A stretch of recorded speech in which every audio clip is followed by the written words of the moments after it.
Greetings, family.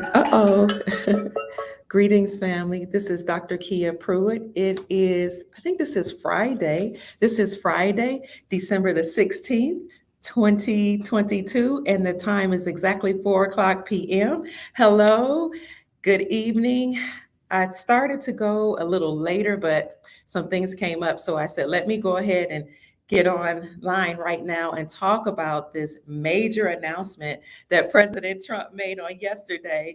Good evening, good afternoon, my friends and family members. I'm in the library, so you may hear an echo, but I found that this is a good place for me to go so I can have quiet and peace. Usually nobody can bother me here, but if you're home, people have a tendency to drop by.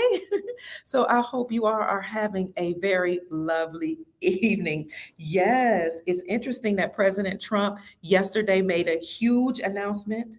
It was a major announcement, and that's what he said he was going to do. That announcement came from his Truth Social platform. So a lot of people didn't know exactly where to go to hear this major announcement. And so we were all trying to figure out and guess what he's going to say, but he was emphatic about what he intends to do for certain.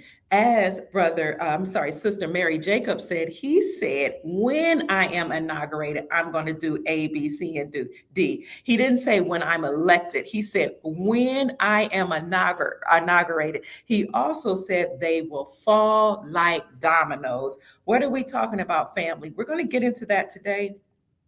I don't know if you all want to hear the speech or hear parts of the speech, but if you do want to hear parts of the speech, then please type one in the chat. If you just want me to give you a summary, I can do that too because I took my notes. The speech was so good, family. A lot of people were a little upset. Good afternoon, Sister Stephanie Wilson. A lot of people were upset because they thought that the only speech or announcement that he made was that he was coming out with some cards, some Trump cards. So this president is so amazing. He is a genius, family members. Okay, summary. Okay, yes, the best is yet to come. Some people want to hear all of it. Some people want to hear part of it. Now, I might have to remove this video after the live is finished, or at least edit out some of it, because he was on fire with this speech. And he said so much that it could actually get my video flagged. It was great. Okay, some people are saying summary. It was a phenomenal speech. Okay, and I will give my opinion. Blessings to you too. Hey, she said she's from Jacksonville, Florida as well, and that's where I'm in. I'm in the South Side. So I love the great state of Florida. I love Jacksonville. He gave a great speech, family. And I think it's important. I said, why did you make a big deal of what old boy said? That was not news.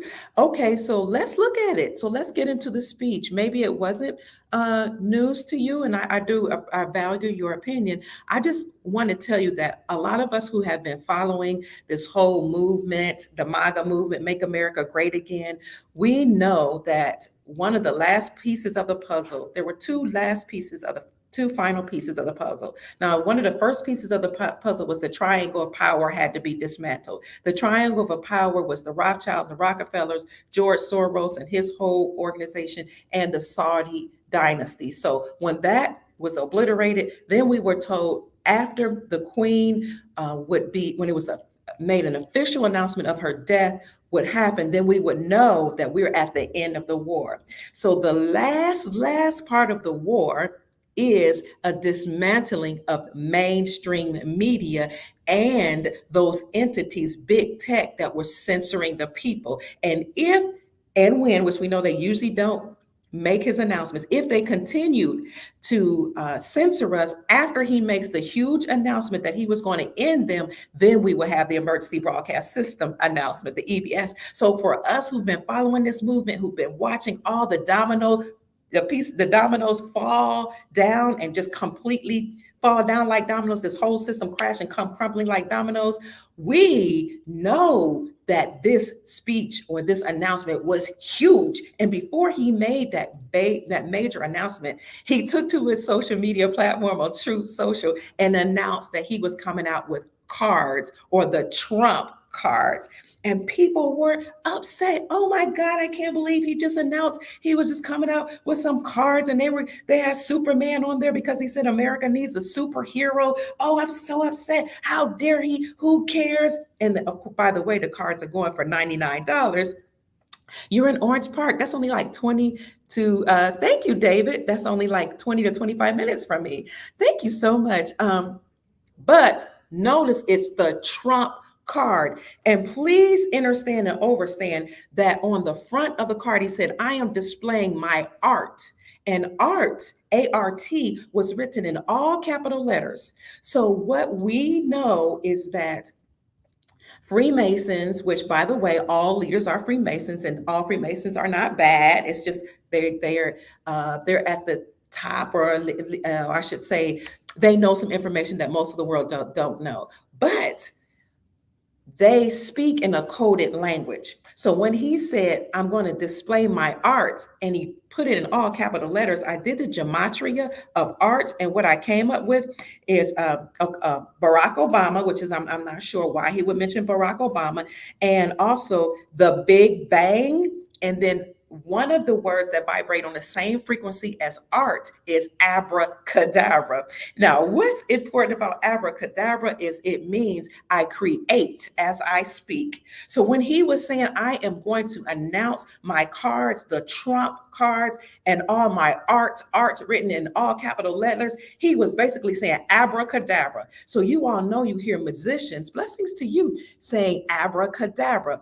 Now, some people, peace and love to you too. Some people say, oh, abracadabra is a bunch of gibberish. And even if you look it up on Google, it would say gibberish that magicians speak or something like that. But in actuality, abracadabra means to manifest as you speak, that your words cast spells, that your words materialize, they create. So when he was saying, I'm announcing my art, he was saying, abracadabra, what I'm speaking is coming into fruition as the words are coming out of my mouth. So he essentially on yesterday, he launched an attack against mainstream media and the social media giants that censor us. So all of those who have been attacking our freedom of speech, he was going after them. And he did it on December the 15th. What we know about December the 15th is that it's an amazing day in history. What happened on December the 15th, 1791? On December the 15th, 1791, the Bill of Rights, which are the first 10 amendments of the United States Constitution, went into effect. So basically, he given a speech during the time when the Bill of Rights passed was such a big deal, because if you watch the end of his speech, he said, what I'm saying today is the Bill of Rights for freedom of speech. Let's see how he said it. He said, the time has finally come for Congress to pass a digital Bill of Rights, a digital Bill of Rights. And this includes the right to due process. So essentially, he said, I'm sending letters to number 46's administration, and I'm sending letters to Silicon Valley big tech companies and anybody that has participated in the past to attack our freedom of speech, and anybody who has a social media platform. If you're doing it now, and if you've done it in the past, you are to cease and desist. And I want everybody to who get those letters to do it now, or else you will face serious penalties. That's huge. How can you think that's not a big announcement? That's huge, family. It's Troy. You're doing my beautiful patriot. How are you? I'm doing fabulous. Thank you. I shall intend. Yes, I shall definitely continue to do God's work. So again, he announced his art, or the cards, the Trump card. And then he announced that he was attacking people who had launched an attack on our freedom of speech. And the first thing you think of is not just the gematria of the word art, but you think of the art of war. Trump has had some military training. And when you are a commander in chief, you have to know the 48 laws of power and the art of war, written by, was it Sun Tzu? I think it's Sun Tzu. What is his name? Sun. But yes, so this is why this was a very pertinent speech, family. And before we, yes, somebody said art of war. Absolutely, Sister Mary Jacob. Thank you, Metroid, for being here. So, hi, New Zealand family. Let's look at briefly what occurred on December 15th, other than the Bill of Rights passing. This is going to be very, very interesting. What occurred on December the 15th? And here we go. Different things happened during December the 15th in history. Oh, I didn't get it. Let's see. It won't let me do it. Wow. Okay, there we go. Here on this day in history, I have something very interesting to share with you all that happened on this day in history. So these are the things, a few things that happened in history, okay? Um, Maiden flight Boeing 787, that was called the Dreamliner in 2009. Considered to be one of the Boeing's most fuel efficient airplanes, the Dreamliner suffered major problems on December the 15th in 1978. After 30 years of the creation of the People's Republic of China, President Jimmy Carter announced that the United States would formally recognize the communist country starting on January 1st. So the United States recognized China on December 15th in 1978. In 1939, the premiere of the Gone with the Wind movie. I don't know why that's significant, but that was an award-winning film. It premiered on December 15th. Here we go. In 1933, the 21st Amendment to the United States Constitution came into effect. Okay. And then the Bill of Rights passed in 1791. And then you have things that occurred in Britain, let's see, in Canada, and different deaths that occurred on this day. Now, that's not all. Something happened in Iraq on December the 15th. And for those of us who have Iraqi dinar and are invested in Iraq, we want to know anytime Iraq is in the news. So let's look at that, family. What occurred on December the 15th with Iraq? Isn't that interesting? Let's see. On this day, we went through that. Did you know this? Family, look at this. The United States declares an end to the war in Iraq.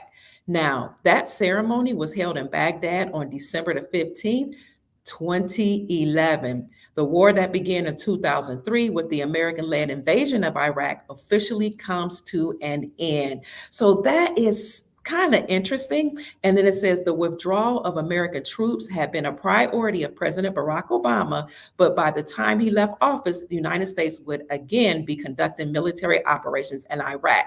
But on December 15th, 2011, it was the end of the Iraqi war. So it's very interesting to me that President Trump chose December the 15th to make this big announcement of his art or his Trump cards. Remember, one of the things he did is pulled his Trump card against the deep state, because the deep state had been taking advantage of us and enslaved us as a nation and the entire world. So again, when he said his art, the vibration of that word, according to gematria, when you decode the word, is the same as abracadabra. I manifest as I speak. I create as I speak. So somebody said in the 1791 in reverse is 1971. We were taken off the gold standard. Thank you, Scott Powell. You all know I love talking about gold and silver. If you want to add gold and silver to your portfolio, you already know what to do. Contact Andy Scheckman at Miles Franklin by emailing him info@milesfranklin.com. Let him know Dr. Kia Pruitt sent you, yada, yada, yada. He'll give you the best prices, but let's get back into this because that's very important. 1791 is the reversal of 1971 when we were taking off the gold standard. Perhaps something big is about to happen, especially since December the 15th was at the end of the Iraqi war. And you all know that the premier of Iraq recently made an announcement that he was going to revalue the IQD against the USD. And he also said he's going to work with, central banks to revalue his currency against the USD, and he's going to work with other countries to restore his money or return his money back in his country. And he said he was going to completely eliminate corruption that was going on in his country. You're welcome. You are more than welcome. So, hi, family. Let's see. Yes, thank you so much, Scott. Hey, Nikki, I love you, sister. Thank you for being here. So, some of you have not heard that speech, and what I'm going to do is money is the no. Okay, I'm glad you said that, Primson. So the scripture doesn't actually say money is the root of all evil. The scripture says the love of money is the root of all evil. And so a lot of people, don't necessarily know the whole scripture. And basically, you need to exegete and eisegete the scriptures. So it means to actually look at the etymology of the words and also consider the historical context, what was going on during the day, and how to apply it to that time. So the love of money is the root of all evil, because people who love money, not necessarily what money can do for you, but who love money, have a tendency to be very greedy, or the people during that time, they were taxing the everyday people, enriching themselves while keeping the other people poor. So thank you for bringing that up, because the actual scripture is the love of money is the root of all evil. And the reason I know the scripture is because, I've probably told you I was a minister and an ordained minister, ordained evangelist, and we had to learn the etymology of words and how to eisegete and exegete scriptures. So again, Twitter file 6 is out of, so you have to know how to break down the words and how to look at the definition of the words within its historical context, within the context in which it was stated. So thank you so much.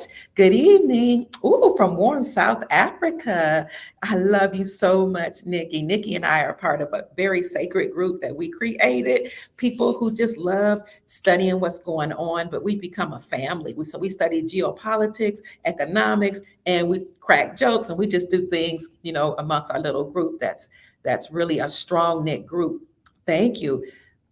So let me go over, would you be willing to use your platform interview, Lydia? I sure would. Oh my God. Okay. Absolutely. If she would like to come on, we would love to interview her. Aren't all presidents under oath to keep the Goem enslaved? Perhaps, but some of them may have been liberated through those entities that have come to help us, to help liberate humanity. Some of them may have been able to escape that. So that's a good idea. That's a good thing that you brought up. So family, again, should I just read who wants to hear the whole speech? The speech is 6 minutes. I don't know if you want to hear the whole speech or just the summary, but I do have the summary of President Trump's speech, and I can do both. But again, I may have to take this down. Let's see if I can. Do you want to listen to the speech? Type 1 if you want to listen to the speech. If you don't want to, okay. If you don't want to listen to the speech, type 2. Or I can play the speech. I'll tell you that. Read it, please. Okay, I can play the speech, or and I can give you a summary, and you can always, come back and listen to it. So let's go ahead and see. You didn't hear it? Some people are saying 2, some people are saying 1. What's a way that I can help everybody? So yeah, because the speech is 6 minutes, and I don't want anybody to miss it. Also, I don't want to take up your time. What you can do is go to Truth Social under Donald, play it, then review it. I'm in the library, so it's got all kind of news coming. I'm sorry, not news, but noises. So you have to go to Truth Social to hear his speech. and I will also give you a summary. It's really good. It's really good, especially so if you want to take notes, take notes. And if not, what I'll do for you is I'll give you a summary. Okay. So let's see what he said. And you all told me to mute it, so I know to do that. And let me know that you can hear it. Okay. When I mute it, please type one in the chat if you can hear it. I'm about to mute it so you can hear this. If we don't have free speech, then we just don't have a free country. It's as simple as that. If this most fundamental right is allowed to perish, then the rest of our rights and liberties will topple just like dominoes, one by one. They'll go down. That's why today I'm announcing my plan to shatter the left-wing censorship regime and to reclaim the right to free speech for all Americans. And reclaim is a very important word in this case because they've taken it away. In recent weeks, bombshell reports have confirmed that a sinister group of deep state bureaucrats, Silicon Valley tyrants, left-wing activists, and depraved corporate news media have been conspiring to manipulate and silence the American people. They have collaborated to suppress vital information on everything from elections to public health. The censorship cartel must be dismantled and destroyed, and it must happen immediately. And here's my plan. First, within hours of my inauguration, I will sign an executive order banning any federal department or agency from colluding with any organization, business, or person to censor, limit, categorize, or impede the lawful speech of American citizens. I will then ban federal money from being used to label domestic speech as mis or disinformation. And I will begin the process of identifying and firing every federal bureaucrat who has engaged in domestic censorship, directly or indirectly, whether they are the Department of Homeland Security, the Department of Health, Human Services, the FBI, the DOJ, no matter who they are. Second, I will order the Department of Justice to investigate all parties involved in the new online censorship regime, which is absolutely destructive and terrible, and to aggressively prosecute any and all crimes identified. These include possible violations of federal civil rights law, campaign finance laws, federal election law, securities law, and antitrust laws, the Hatch Act, and a host of other potential criminal, civil, regulatory, and constitutional offenses. To assist in these efforts, I am urging House Republicans to immediately send preservation letters, and we have to do this right now, to the Biden administration, the Biden campaign, and every Silicon Valley tech giant, ordering them not to destroy evidence of censorship. Third, upon my inauguration as president, I will ask Congress to send a bill to my desk revising Section 230 to get big online platforms out of censorship business. From now on, digital platforms should only qualify for immunity protection under Section 230 if they meet high standards of neutrality, transparency, fairness, and non-discrimination.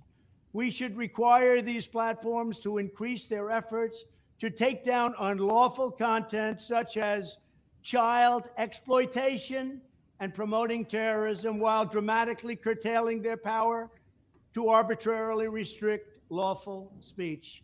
Fourth, we need to break up the entire toxic censorship industry that has arisen under the false guise of tackling so-called mis- and disinformation.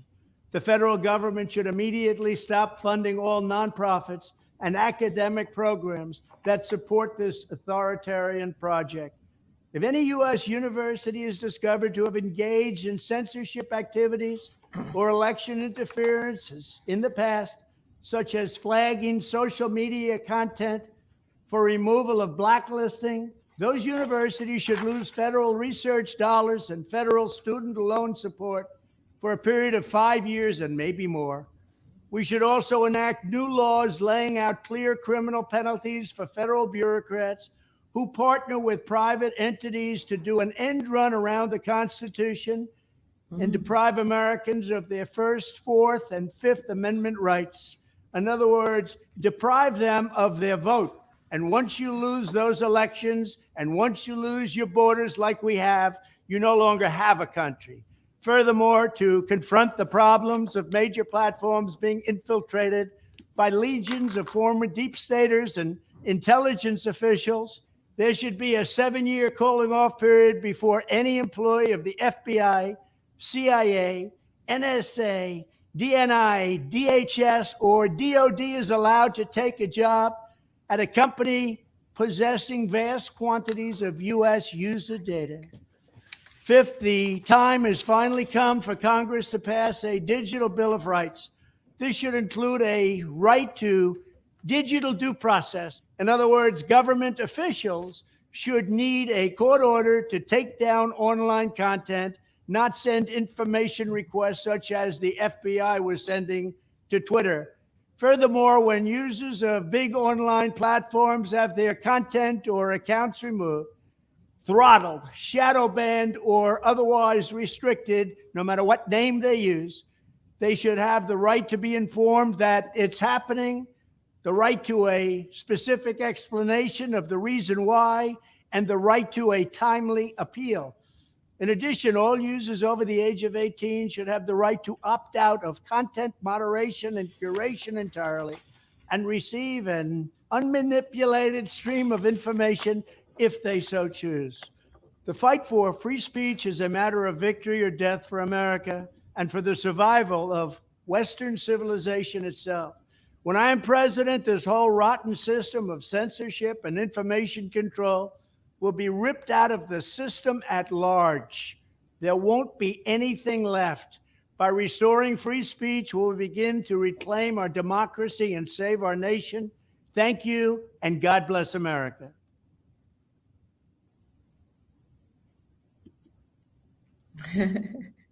Hey, all right, family. Did you enjoy that speech? And did you notice at the end it said, what did it say? Text 88022. Do you all know what 88022 is? So 8 is the number of abundance and prosperity, right? That was a phenomenal speech, but I want to talk about what happened at the end of that speech. Text 88022. So 8 is a number of prosperity and abundance. And also 8 was August 8th, which was the Lion's Gate. And so our ancestors and ancients through all our history have always acknowledged the Lion's Gate as being a time of something happened in the heavens, or through astrology, I believe it's called. And during that time, it's supposed to give you a period of bursting through the portal, because a portal opens and you're supposed to burst through the portal, roaring like a lion, declaring your victory. So on 8/8, during the Lion's Gate or the portal, you all know something significant did happen on that day, right? Do you remember what happened on August the 8th? Who remembers what happened on August the 8th? So at the end of all his speeches, it says text 88. Let's see if I can see it. Oh man, I don't have it up here. I thought I had it. Yes, it should be. I don't see it up here, but do you all remember what happened on August 8th? On August the 8th, 2022, Mar-a-Lago was raided during the Lion's Gate. And I made an announcement on that day. I said, trust and believe Donald Trump knew that his home at Mar-a-Lago was going to be raided on this day because it's a significant day. They do everything based on numerology and astrology. So 8/8 again was the Lion's Portal, or the Lion's Gate. So you're supposed to come bursting through the portal, bursting onto the scenes, declaring your victory and roaring like a lion. So essentially that time was a period of, although Mar-a-Lago was raided, Trump was making a big statement that I knew you were going to do that, but I'm going to be victorious over that. Hi, family. So let's talk about that speech. Yes, that was 6 minutes. That was very fast. So let's talk about that speech that he gave. So basically, again, the speech was made on December the 15th, 2022. And what he said is, the time has finally come for Congress to pass a digital Bill of Rights. So we already know that December 15th, 1891 was when the Bill of Rights, the first 10 amendments of the Constitution, went into the effect. So he said this was going to be a digital Bill of Rights this day, which include the right to digital due process, meaning that if your content as a content creator or if you have social media platform, if you've been attacked or censored or caught being having spread misinformation or disinformation, you have to be notified before they take down your platform. That's what due process is. And you have to be given a sufficient amount of time to appeal it. So let's go back into all the things. So there were 5 points to this speech. If you're inclined to write it down, please write down the 5 points. So I might edit the first part of this and take out his speech and just post the 5 points. I'm not sure, but let's go on and talk about the 5 points of President Trump's speech on the day that the anniversary of the Bill of Rights. So first, he said, I'm going to sign an executive order banning any federal department or agency from colluding with any agency, business, or person that censors the American citizens. And I'm going to ban any federal money from being used to label domestic speech as misinformation or disinformation. That was point number 1. Absolutely. And he said, when I'm inaugurated, not if I'm inaugurated, not when I run, when I'm inaugurated. I'm already the president, the 19th president of the United States Republic. The second point of his speech is he will order the Department of Justice to investigate all parties involved in any online censorship. The online censorship regime, he said, and to expedite this, he's sending letters to number 46 and his entire administration, and he's going to send it to Silicon Valley big tech giants.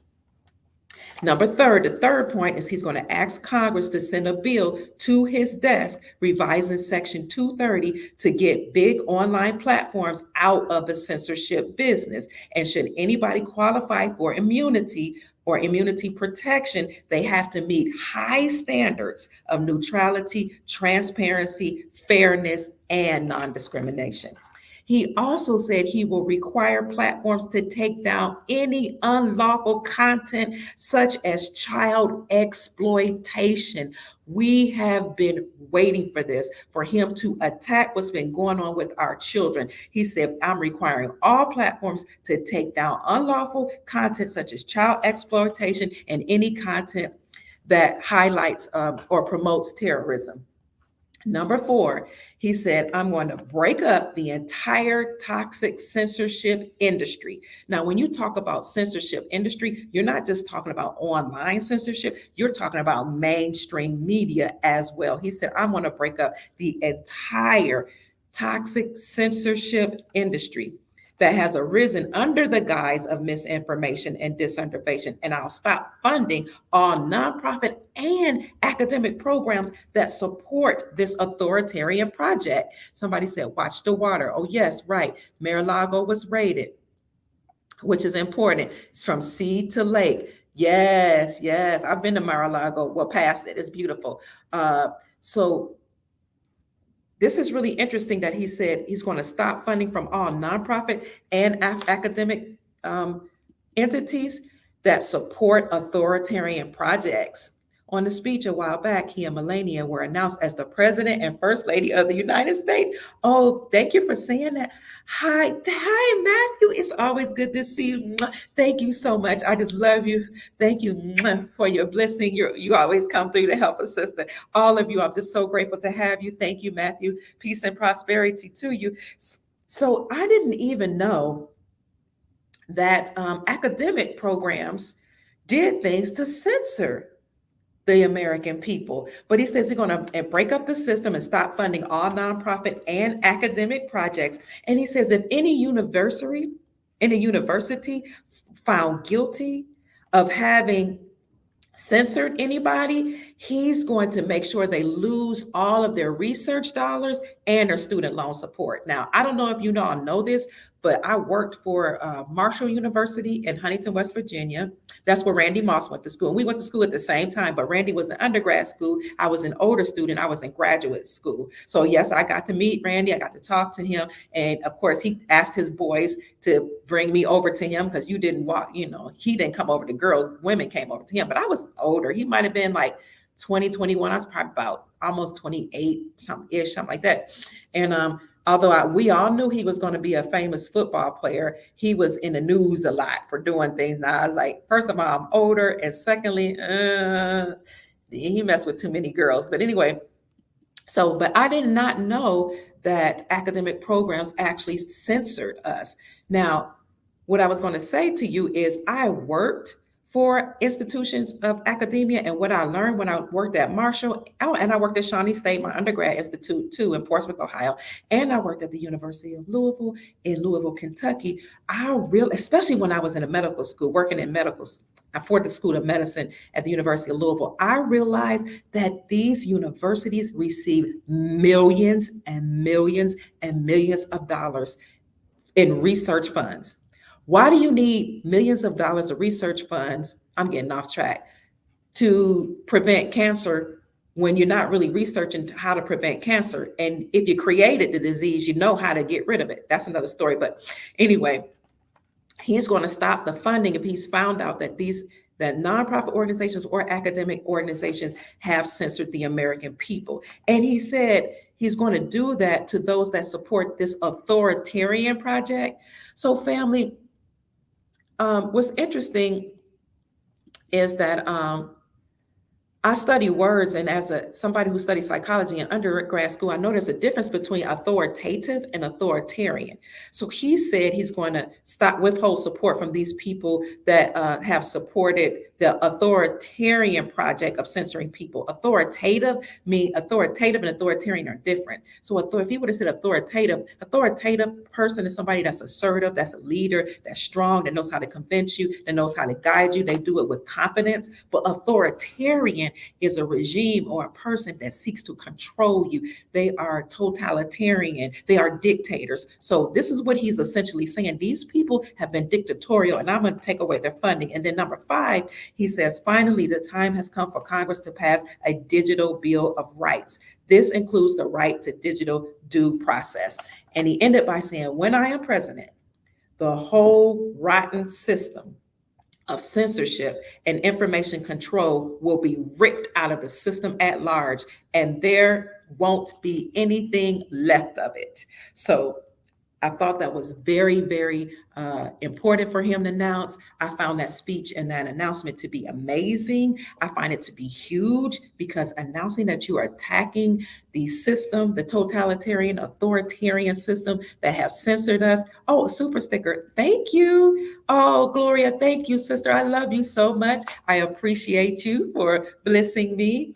Family, thank you for the super stickers. Thank you for sending, and messages. Oh, sister, you know what, Sister Gloria? Oops, the lights were dimming.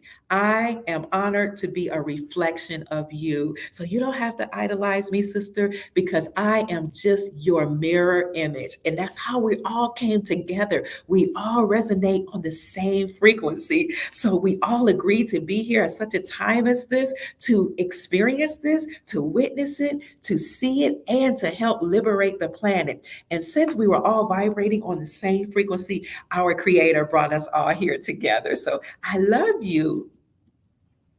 He's telling everyone he's on his way back. Yes, absolutely. Just as it was told by God's prophets. So they can attack the ones about it or exposing it. Trump and Kanye was putting in place to take down the woke community. Okay, that was their purpose. So family, that's what I wanted to bring to you today. I appreciate you all being here. Thank you again for the super sticker. Thank you all. Thank you, Matthew and Gloria. Let's see what else. Family, I do want to say something else. I'm thinking I'll probably have to take this down. Hey, Doc and chat, because I'm assuming that, they're still censoring us. But I wanted to tell you another article came out that was very important today, and I think that article came out today. Let's see what that article is, and I don't want to keep too much of your time. Let's see, there was a very important article that just came out. Let me see, what is it? This here is huge. Look at this. Netanyahu, peace with the Saudi, peace with Saudis would end the Arab-Israeli conflict. Isn't that interesting? Benjamin Netanyahu told the Washington Examiner that a peace deal between Israel and Saudi Arabia would end the Arab-Israeli conflict. Last week, it was reported that Israel's former UN ambassador, now a member of the incoming coalition, said that the new government will expand the Abraham Accords and sign a peace treaty with Saudi Arabia. Netanyahu, who's about to become Israel's prime minister for the sixth time, told the Examiner that such a peace deal would effectively end the Arab-Israeli conflict. Now, I don't know how people feel about Netanyahu, whether he's, benevolent or nefarious, but why this is so critical to me is because growing up, I've always heard that the war between the Middle East and Israel was actually biblical, and that it goes all the way back to Ishmael and Isaac fighting. And I believe weren't Ishmael and Isaac twins? So if this indeed is an end to the conflict, this is huge because according to Nasara and Jasara law, in order for Nasara and Jasara to be implemented, all countries have to agree to world peace. So we know that 209 countries behind the scenes agreed to world peace. So we're seeing it come out little by little that people are announcing peace agreements. Peace between Saudi Arabia and Israel sounds amazing to me. And I'm wondering if at some point Israel is going to make an announcement that they're joining BRICS, because you all know it's just interesting how people keep talking about Saudi Arabia, because the BRICS Union, Brazil, Russia, India, China, and South Africa have a united entity or a union agreement between them that was already formed. But at one particular time, after Russia left the United States dollar, because Russia went over into a ukulele, and they say they're causing problems, but they're actually trying to bring that entity back under their umbrella. 46 put a sanction on Russia. So Russia said, forget that. You can put sanctions on us all you want. We'll just leave the United States dollar. How about that? Meet me outside. How about that? Y'all know that Dr. Phil show, that part where this girl became popular by saying, catch me outside. How about that? So basically, that's what Russia said, catch me outside, meet me outside. How about that? They said, we're not going to continue to trade using the United States dollar. We're going to leave the United States dollar, and we are going to go to gold or a basket of currencies that are supported by or backed by gold. This is Jasara happening right before our eyes. So once Russia left, then they led the BRICS nations to leave. But a lot of people don't know that Zimbabwe left around the same time as Russia, and they announced that they were minting gold coins and that they had a gold system that was backed by gold financial system. So Zimbabwe left, Russia left. And when Russia left, they led other people, the whole BRICS Union, to leave. And then I've already talked about all the countries that have agreed to leave. And I made that announcement even before the Russian premier announced the other day that 12 or a dozen nations were joining BRICS. I announced that a month before because, we just know, we first of all, we were told this years ago, but you can see it playing out. So then when all these nations left, so there was a dozen announced, and then there were several other nations that are being invited to join the BRICS Union. They left the United States dollar. Okay, so the dollar is declining in value, it's losing its value. So if you have money in a system, it could be protected, but if you want to be on the safe side, you might, I'll tell you what I'm going to do. Left only enough in there to pay bills, and the rest, put it and do whatever you have to do to make sure it's safe, whether it's in real estate, or some of you believe do digital currencies. I don't, but I did just a little in digital currencies just so I can diversify, but put it in silver and gold and precious metals, save some cash because the whole system is imploding. The housing market is crashing. All these houses are being dumped back into the system, you all, because during the pandemic, what happened? Right after the pandemic, what happened is these big companies like Open Door, Zillow, and other big companies bought up a whole bunch of houses, right? Being greedy, talking about the love of money being the root of all evil. They somebody brought up that scripture. They bought up all of these houses, and they did a little fixing up of those houses, and then some of the houses they added on big fees, or they doubled them in prices, or they inflated the prices. On top of that, we already have inflation with all this printing of money, and with all these countries dumping the dollars little by little, because these countries were dumping dollars way before people were made aware of this. Once that happened, then people who were trying to flee certain states rushed to buy these houses that were like in warmer climates, or these houses that were in red states, or states that were called free states, like Texas, like Florida, and states that might have been a little less costly, even though the houses were inflated. People moved and rushed into those houses. Well, when inflation continued to go up because of the dumping of the dollars and all this quantitative easing, which is just money printing, people now, and then the interest rates kept going up, people could not afford the houses any longer. So what do you see happening is you see all those big companies that bought up those houses dumping those houses back onto the market. What else happened? Well, all the builders who were building up houses when there was a mad dash into, like, people leaving the Bay Area in California, then moving to Sacramento, because although Sacramento was still very expensive, it was a lot less expensive than the Bay Area. So you see, people were still migrating. Well, after the inflation kept going up, and those houses, people could no longer afford it. The builders who had been building up houses, they not only couldn't afford the supplies, but when you had an interruption of the supply chain, they stopped building in the middle of building up all these developments. So what are you saying, Dr. Pruitt? What I'm saying is, now reports are coming out that the housing market is turning around. Now, the nefarious people in power, they're going to continue to hike up the interest rates, because they know that more people are ready to buy houses now that the houses are being dumped onto the market for cheaper prices. So they're trying to jack up the interest rates, but they won't be able to continue to do that too much longer. So back to your money being in the bank.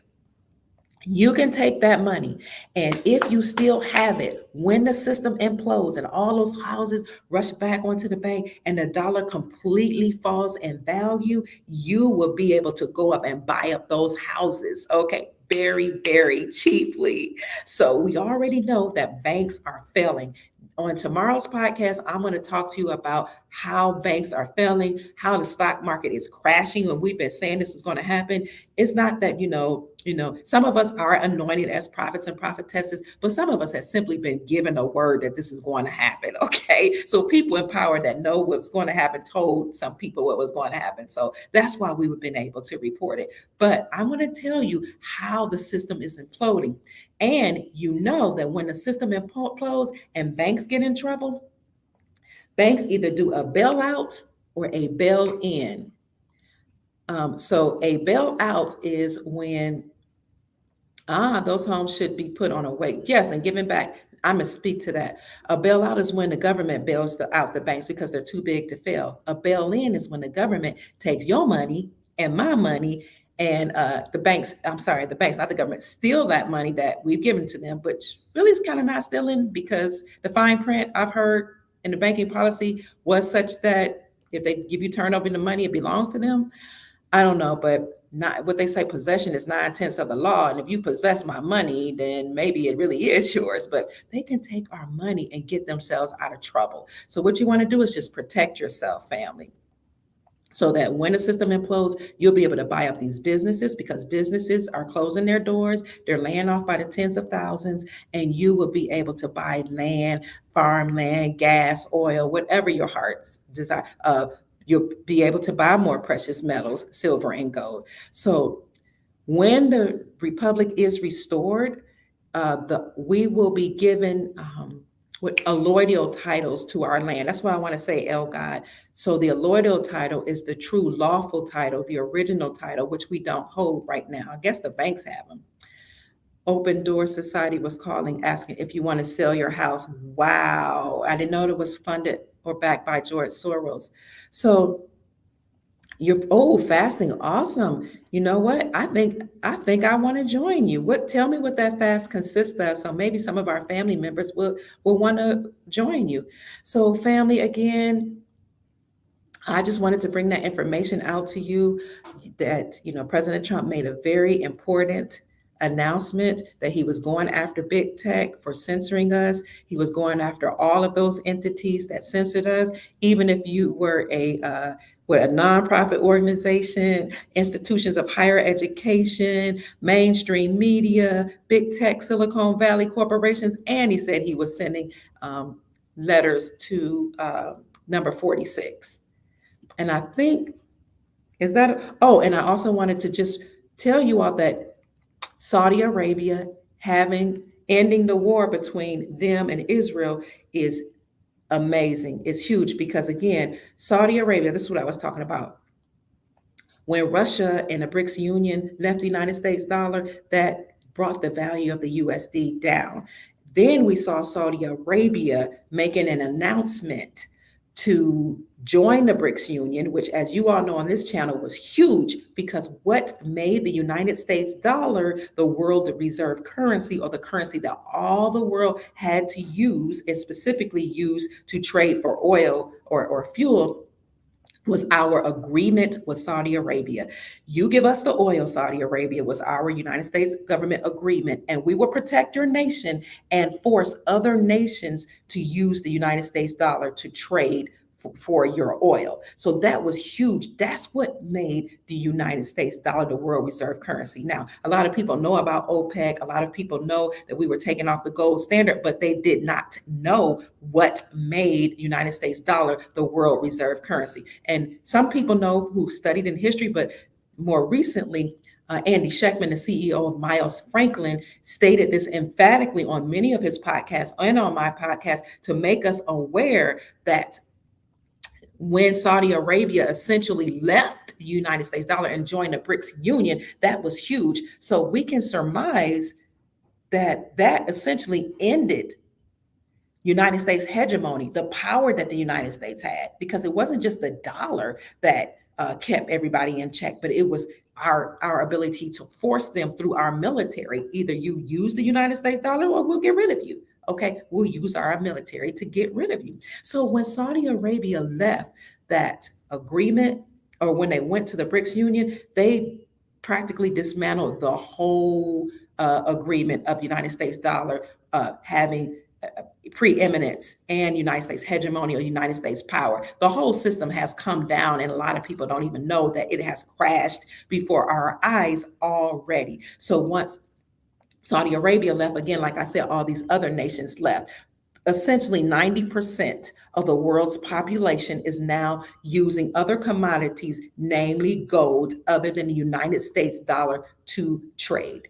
So having Saudi Arabia to be brought back in the news and saying that they're going to have peace agreements with Israel is huge, because that conflict has been going on through generations. And some say ever since biblical time, since Isaac and Ishmael were at war. And if I remember my biblical history correct, Isaac and Ishmael were brothers, not twins, but brothers. One was born of a wife, a lawful wife, and one was born, I believe, of a concubine, which still they were considered wives or second or third wives or whatever. So that conflict has been going on forever. To hear that there's going to be peace between them probably means that we're about to hear announcements of having world peace. So I wouldn't be surprised if we will hear soon that Israel is going to do something like join the BRICS nation. It's 1864 all over again, really? So I don't know who Gary Larrabee is. Somebody tell me who that is. So family, I really wanted you to know that. Let's see, RSB was blocked. Okay. I feel that in my soul. Israel, Saudi will change the game in this local universe. I really feel that way. When I saw that announcement, I was like, that's huge. Thank you for mentioning that. So I think I probably, you're welcome. Oh, you're welcome, Viola. Thank you so much for saying that. Um, I think I will probably, you just brought it all full circle. I will probably take this one down. What you all think? You think this one would get flagged? Or maybe I should edit it? This goes along with the 17th letter. What the 17th letter has been telling us is Israel would be last. So, this agreement that Saudi Arabia and Israel are going to have peace between them is a very huge announcement. Saving Israel for last. Amen and hallelujah. That's some good news to end on. Anything else, family, that you would like to ask me? Any questions? I believe it's almost time for me to go. You knew it. You knew it, sis. You knew it. Wow, well, you were right. What you meant, you knew that Israel and Saudi Arabia would come to a peace agreement? Well, you were right. I hope this information has encouraged you, because sometimes when we hear these speeches and we don't know necessarily what they're saying, or we don't know how to decode them, we can get discouraged. I love you. Oh, thank you so much, Sister Teresa. We can get discouraged. So, our job being here at this time, family, since we agreed to come on a Saturday. Let's see, what time should we do a podcast? I'm thinking in the morning, like at 11 in the morning might be a good time to do a podcast tomorrow. Uh, let's see. Do you guys think morning or evening? What about the true Israel here in America? The true Israelites here in America, the first Israelites are actually the copper colored people, or the indigenous people, because Israel is in America. Israel's in America, Egypt's in America. What else is in America? A lot of those countries all over the world that were actually named after the Americas, or after America, because this is where the Moroccan Empire was. So the copper colored people, who are the indigenous people that were erroneously classified as Black, are actually Israelites. So those people were actually, they were the indigenous people. They were classified as what were they classified as? Colored, then Negro, and then Black, which was a derogatory term. But it became popularized when James Brown, who was probably under their spell and under their power, came out with that song, "Say It Loud, I'm Black and I'm Proud." But back in the day, that was a derogatory term, because it means bleak, pale, blank, void. And that brings me to something that a lot of us probably should come to an awareness of.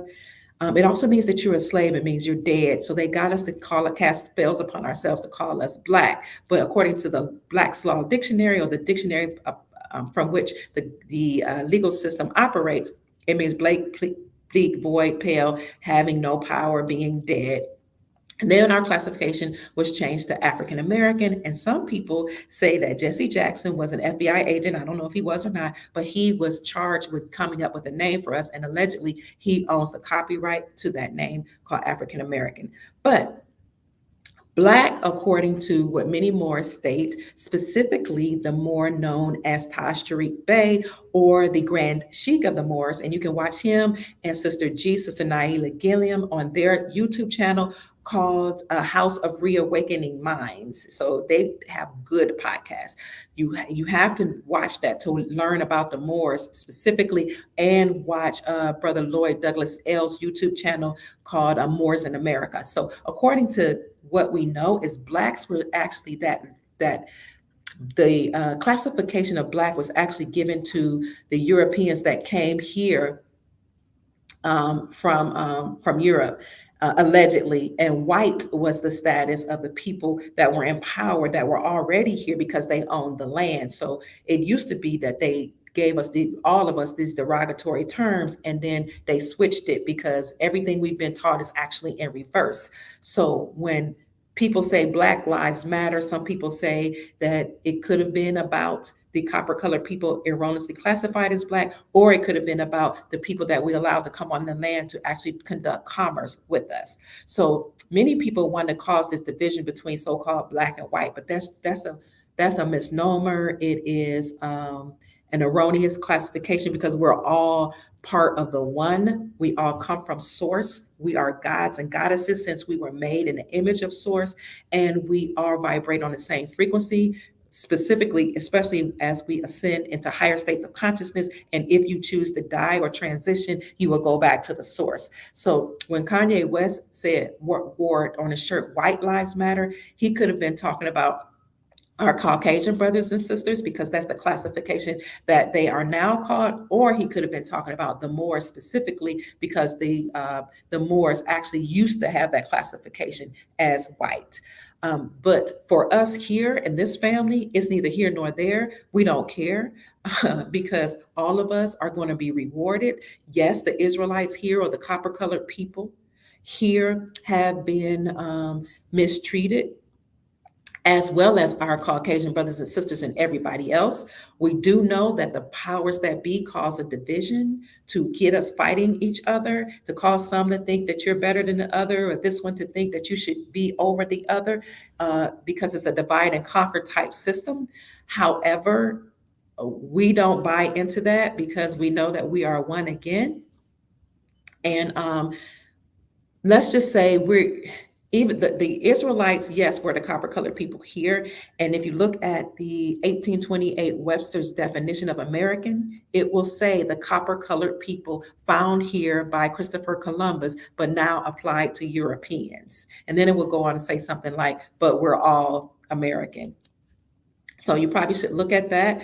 And when you look at the writings of the people that came here from Europe, when they talked about the natives here or the indigenous people, they said they were tawny or dark brown, or they were copper color. They had nappy, kinky hair and big nostrils, et cetera, et cetera. So the whole story about all of us coming from Africa in slave ships was a lie. And you don't even have to look at history books to know that. All you have to do is talk to your great grandparents and people, before you. They passed down those stories that you got Indian in your family, you're Cherokee, you're Choctaw, you're this, you're that, you're Blackfoot. But the very exciting thing about that is even our Caucasian brothers and sisters have the same blood. They, a lot of them have been mixed in. So that's what I mean. Like, when you make love to each other, you make love to each other. Okay. You become one because the blood is intertwined. But back to your question, what's going to happen to the Israelites here in America?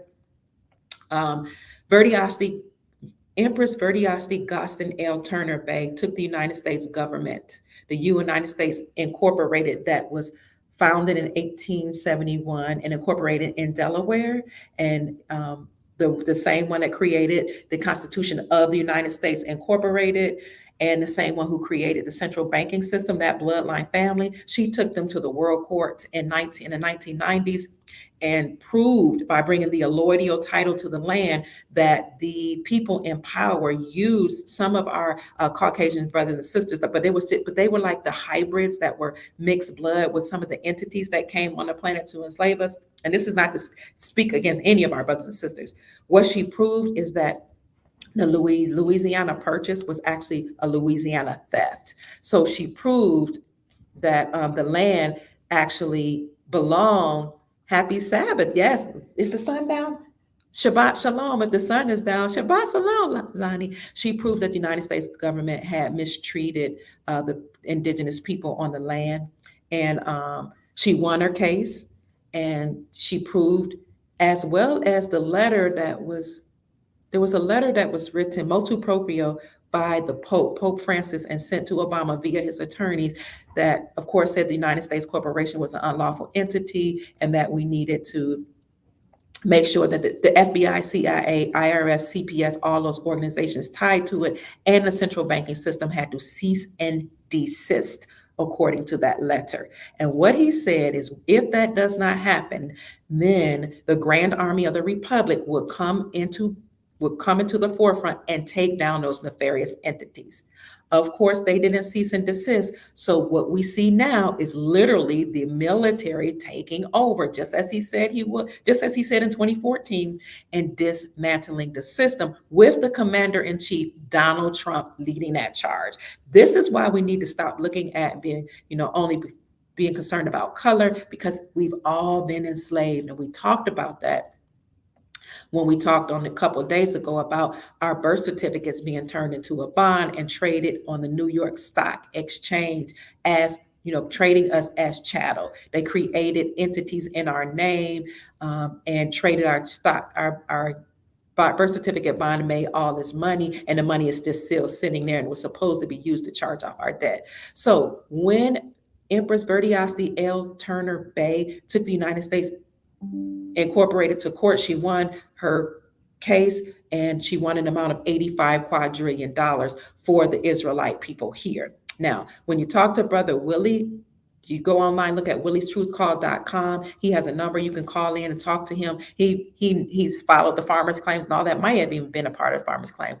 He says that includes all. Some of that will include other people on the land who also mixed in with the Israelites. So what will happen to the Israelites? They will be fine. They will be liberated just as well as the other people, and they'll get part of that $85 quadrillion. But in addition to that, trillions of dollars will be injected into the economy to help all of humanity. And some of you will get that money and you will be the stewards of that money, whether it be through, they had some humanitarian funds that were actually talked about in the 90s, and people joined those groups. A lot of people don't know about this. They submitted their name, their ID, they had a background check, they had to submit humanitarian projects. This was a while ago. And they were told when the Republic is restored and when the gold standard is returned, they were told that, as well as Empress Verdiasti L. Turner Bay, as well as the farmers who took the United States Corporation to court. They were all told, and what is it, CMKLX, something, some kind of, they were all other sellers, CMKX, you all know what it is, settlements. They were all told that when the Republic is restored and we're on the gold standard, all that money would be disseminated. So I know that was a long way of answering the question, but I tried to give a detailed answer when you all asked me something. Is he going to get rid of fake Israel? We are South America here, United States, and they are North America. I don't know what Trump's going to do, honestly. That's what I have to say about that. I don't know about all those things, but family, it's all about bloodline. Okay, let's just continue to strengthen and encourage each other. Let's get rid of all this division between Black, white, religions, Muslim, Christian, gender wars. Let's just know that we all belong to the Creator. We all belong to the Creator, to Source. That's the first law of nature, okay? That we're all the law of oneness. We're all one. We came from Source. We have the vibrations and energy of Source. We have all the DNA of Source, so to speak. And we came from Source, not just us as humans, but also the extraterrestrials, interterrestrials, the water, the sky, the animals, the insects, everything, the dirt, everything that's made, the stars, the constellations. We all come from one. We all are a part of one. And if we decide to leave here or transition, energy cannot be destroyed. It only changes from one form to another. So we will all return to Source. From Source we have come, and Source we will go. So what is important? It's important to keep our vibrations high, to encourage each other, to love each other, to help each other, and to support each other. So my name again, y'all know I'm about to wrap this up. Oh, before I do, if you are so inclined and you would desire to add precious metals to your portfolio, let me know. Your girl is on fire. One day alone, we were able to sell, just one day from our family, $100,000 worth of precious metals in one day. Like, it's just going, that's just one. When I saw that, I was like, oh my God, $100,000. Like, wow. So that's not even included what's been done since I've been, really pushing gold and silver. And I'm happy about that because everybody's getting to it. You all know that central banks are buying up gold en masse. They're hoarding gold. What was it?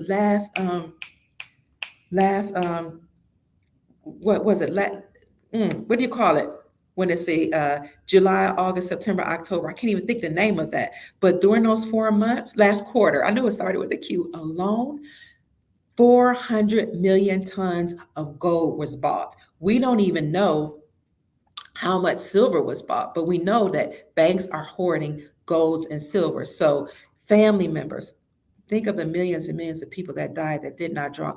I know, right? Because you had the Social Security bond being circulated on the New York Stock Exchange. Then you have all these entities. I have 33,000 or 34,000, something like that, entities trading under my Social Security number. And only God knows how much is being traded under your Social Security number. You can look at that. Look at my videos from like 2 or 3 days ago by going to gmeiutility.org. Go /search, or either go to the search part, the magnifying glass, type in your Social Security number with the dashes, and you'll see all the entities that are trading or have been trading under your Social Security number. So I almost lost my track. So 400, no, four, was it 400?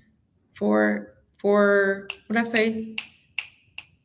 400 million tons of gold was bought up by the banks last quarter alone. So you have that happening. You have countries repatriating their gold back to them. You have billionaires buying into gold. Follow the money. People are leaving the United States dollar and taking that money and rolling it over into precious metals. If you are so inclined to do so, it's totally up to you. I'm not trying to force anybody or say you better, or you have to. Listen, if this is what you desire to do, I am an affiliate with Andy Scheckman of Miles Franklin. He's been in business 33 years, never had one single complaint. He's about at $8 billion in sales right now, never had one complaint, with an A+ rating with the Better Business Bureau. I mean, you can look his name up. You don't see any type of scandal tied to his name. That kind of stuff is important to me. I want to know, are you an ethical person? Not just is your business ethical, but are you an ethical person when you're dealing with people's money, right? So this is why we chose to go with him. He said if our family members buy gold from him or desire to, send an email at info@milesfranklin.com. Ask for list of his inventory plus prices. He will answer any questions, or he or his brokers will call you back and answer questions, family. Then he'll take your order. If you mention that Dr. Kia Pruitt sent you, you'll get the best prices in the industry, and he promises that. So my name is Dr. Kia Pruitt. I hope, I trust that I've said something to raise your vibrations and cause you to go out and manifest the most amazing, magnificent, glorious reality that you desire and deserve. All right, my time is up here in the library. I love you all. Thank you for your time. Thank you for your energy. Thank you for your love and your support. Thank you so much for the Cash App. And just in case you want to know, my Cash App is Mama Kia 13, MAMAKIA 13, just in case. Thank you for the love, the donations, the super chat, I think they call it, the super sticker or whatever. So that's it, family. I love you all so much. It's time for me to go get the grandbabies. The sun probably is down. So somebody said Shabbat Shalom, which for us is the seventh day Sabbath, which starts on Friday night as the sun goes down, and it goes all the way Saturday, and then it ends when the sun goes down on Saturday, and that's the end of the Sabbath. So that's it. You're welcome. I love you too. I'll have to see how much of this I'm going to edit before I post it. Peace, family. Have a wonderful, glorious weekend. Make it great. Peace.